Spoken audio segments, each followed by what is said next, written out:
ایک واقعہ بڑا مشہور واقعہ ہے اور قرآنی واقعہ ہے، کئی بار ہم نے سنا ہوگا۔ ایک عظیم خاندان کی یاد بہت زور سے، بڑی زور و شور سے دنیا بھر میں اس کا ذکر شروع ہو جاتا ہے، اور وہ عظیم خاندان ہے حضرت ابراہیم علیہ نبینا علیہ الصلوۃ والسلام کا خاندان۔ حضرت ابراہیم کی یاد ہے، حضرت اسماعیل کی یاد ہے، بی بی ہاجرہ کی یاد ہے۔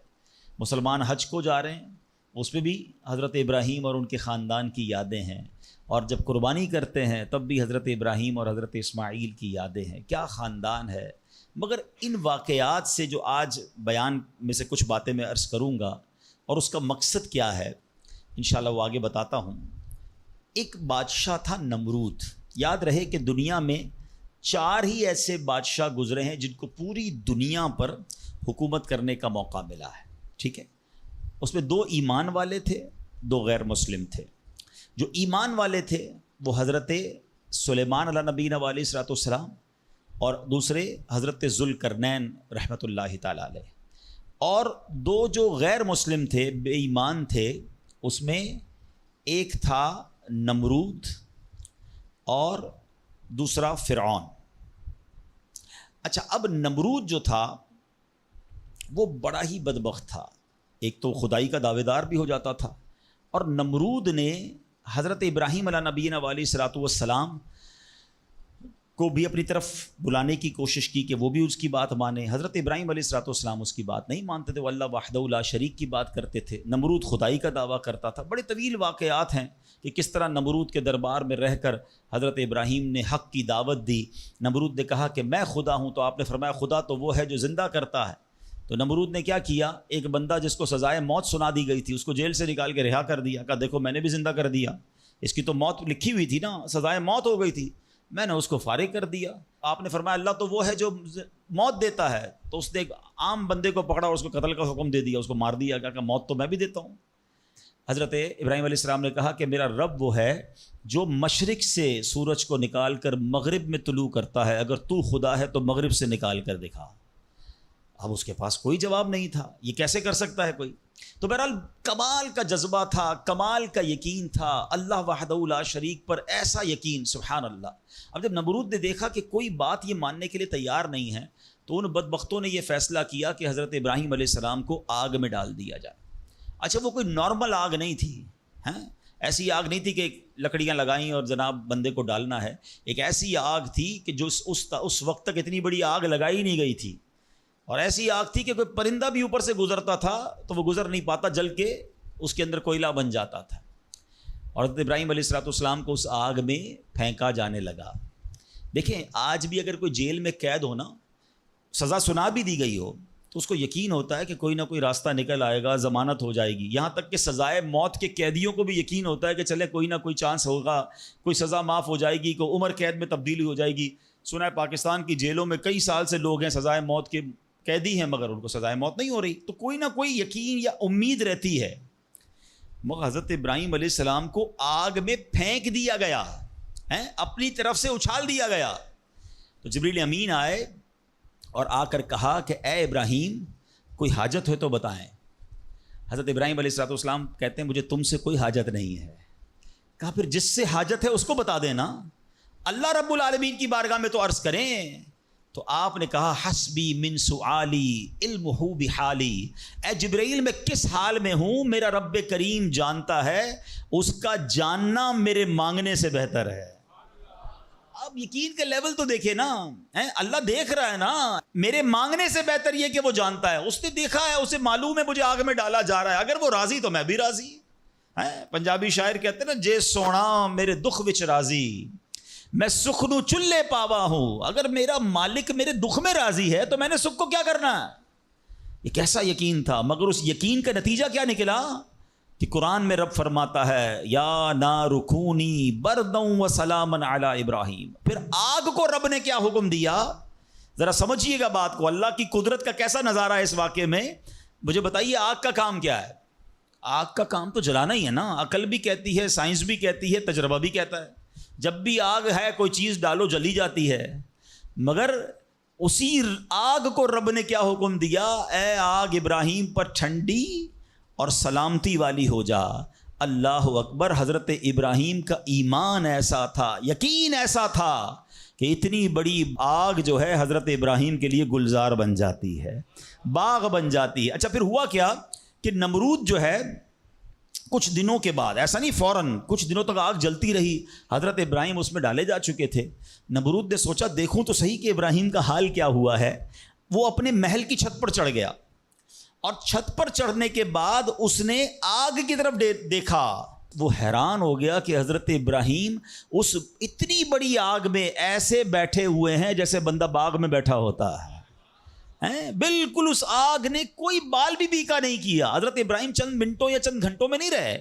تفاسیر میں لکھا کہ حضرت ابراہیم علیہ الصلوۃ والسلام اس آگ میں ایک روایت کے مطابق 7 دن اور ایک روایت کے مطابق 40 دن اس آگ میں رہے, مگر جب آپ باہر آتے ہیں تو آگ نے کوئی اثر آپ پر نہیں ڈالا. اللہ اکبر. اچھا پھر اس نے کیا کیا؟ نمرود نے یہ کیا کہ ہو سکتا ہے یہ آگ کی جو ہے نا یہ کیٹیگری ٹھیک نہیں ہے, یہ آگ جلانے والی آگ نہیں ہے. تو نمرود نے پریکٹیکل کرنے کے لیے ایک اور بندے کو اس آگ میں ڈال دیا. حضرت ابراہیم اس آگ میں موجود ہیں اور بڑے نارمل طریقے سے بیٹھے ہوئے ہیں, آگ جل رہی ہے. تو نمرود نے ایک اور شخص کو آگ میں ڈالا. جیسے ہی وہ بندے کو آگ میں ڈالا, اس آگ نے اس بندے کو جلا کر راکھ کر دیا. یعنی اس آگ کا کام جلانا تھا, مگر میرا رب جس کے لیے چاہے وہ آگ گلزار بن سکتی ہے. اللہ اکبر. آپ علیہ الصلوۃ والسلام کا جب یہ معجزہ لوگوں نے دیکھا تو کئی لوگ کلمہ پڑھ کر مسلمان ہو گئے, مگر نمرود کے نصیب میں ایمان نہیں تھا. لیکن اس واقعے سے سیکھنے کو کیا ملا؟ یقین, بلیف, اللہ پر بھروسہ. اور اگر رب پر بھروسہ ہونا تو ایسے کام آج بھی اپنی آنکھوں سے ہم دیکھ سکتے ہیں. ہاں شاعر مشرق کہتے ہیں نا, اگر آج بھی ہو ابراہیم سا ایمان پیدا, دیر از اونلی ون کنڈیشن, ایمان وہ چاہیے, یقین وہ چاہیے. اگر آج بھی ہو کیسا ایمان؟ ابراہیم سا ایمان پیدا, آگ کر سکتی ہے انداز گلستان پیدا. آج بھی غموں کی آگ باغ بنے گی, آج بھی آپ کی مشکلوں کی آگ باغ بنے گی, مگر پرابلم یہ کہ یہ بھروسہ کہاں ہے, وہ یقین کہاں ہے اللہ پر؟ ڈگمگا گئے ہم لوگ, ہمارے یقین اور بھروسے ہل گئے ہیں. اللہ اکبر. آئیے ایک اور واقعہ سنتے. حضرت ابو مسلم خولانی رحمۃ اللہ تعالی علیہ, ان کو امت کا حکیم کہا جاتا تھا. بڑے کمال کی شخصیت اور بڑے عقل مند اور دانا تھے. آپ کے دور میں, آپ یمن میں رہتے تھے اور آپ تابعی بزرگ ہیں. تابعی کس کو کہتے ہیں؟ جس نے کسی صحابی کو ایمان کی حالت میں دیکھا ہو اور اس کا خاتمہ بھی ایمان پر ہی ہوا ہو. تابعی, سبحان اللہ, وہ تابعی بزرگ تھے, یمن میں رہتے تھے. آپ کے دور میں ایک شخص تھا اسود انسی. اس بندے نے معاذ اللہ نبوت کا جھوٹا دعویٰ کر دیا, اور ایک دن زبردستی آپ کو اپنے پاس بلایا اور پوچھا کہ کیا تم گواہی دیتے ہو کہ محمد صلی اللہ تعالیٰ علیہ وسلم اللہ کے رسول ہیں؟ کہا ہاں بالکل, میرے آقا علیہ الصلوۃ والسلام اللہ کے نبی ہیں, سچے نبی ہیں, وہ میرے آقا ہیں, میں ان پر ایمان رکھتا ہوں. تو پھر وہ کہتا ہے اچھا یہ گواہی دیتے ہو کہ میں بھی اللہ کا رسول ہوں؟ حضرت ابو مسلم خولانی کہتے ہیں کہ میں نے نہیں سنا تم کیا کہتے ہو, یعنی سنا ہی نہیں اس کی بات, سنی انسنی کر دی. اسود انسی کو بڑا غصہ آیا, اس نے فوراً حکم جاری کیا کہ بڑی اور خوفناک آگ جلائی جائے. آگ جلائی گئی. ابو مسلم رحمۃ اللہ تعالی کو اس دہکتی آگ میں ڈال دیا جائے, حکم دے دیا. آپ کا ایمان ٹس سے مس نہیں ہوا, آپ کھڑے رہے اور آپ کو اٹھا کر آگ میں ڈال دیا گیا. سبحان اللہ. جس رب نے حضرت ابراہیم کے لیے آگ کو ٹھنڈا کیا تھا نا, گلزار کیا تھا, ابو مسلم خولانی رحمۃ اللہ تعالی کے لیے بھی وہ آگ سلامتی والی ہو گئی. بالکل صحیح سلامت آگ سے باہر آ گئے. اسود انسی نے جب یہ دیکھا کہ یہ اتنی بڑی کرامت, اب یہ لوگوں کو پتہ چل جائے گا تو میری تو نبوت کا جو دعویٰ ہے وہ بیڑا غرقی ہو جائے گا. تو ان کو آزاد بھی کر دیا اور کہا کہ فوراً یہاں سے آپ چلے جائیں. تو آپ کو یمن سے نکال دیا. آپ یمن سے نکلے اور مدینہ منورہ حاضر ہو گئے.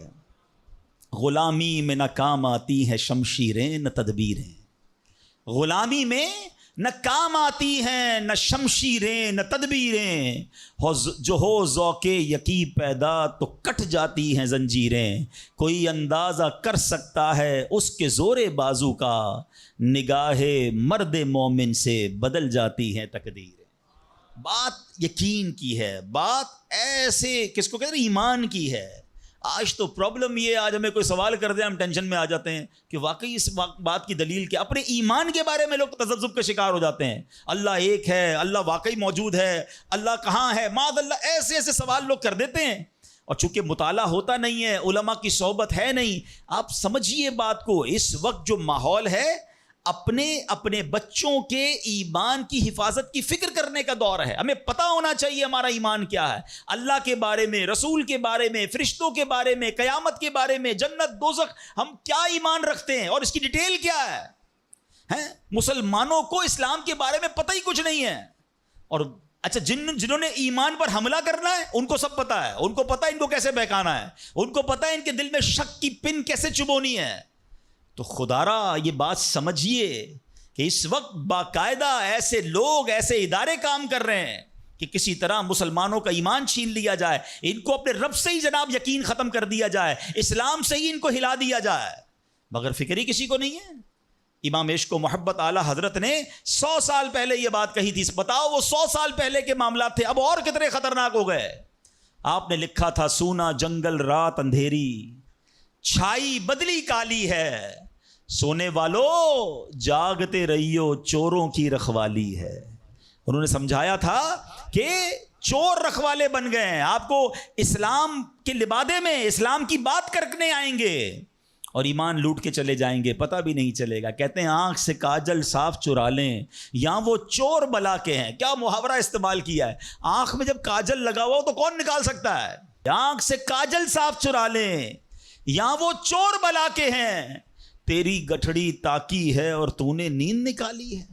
یہ دور غفلت کی نیند سونے کا نہیں ہے. ہمارے بچوں کو کتنا پتا ہے اسلام کے بارے میں، خود ہمیں کتنا معلوم ہے، لیکن یقین بزرگوں کا کیسا تھا کہ جناب ان کو آگ میں ڈال دیا جاتا تھا، وہ آگ باغ بن جاتی تھی.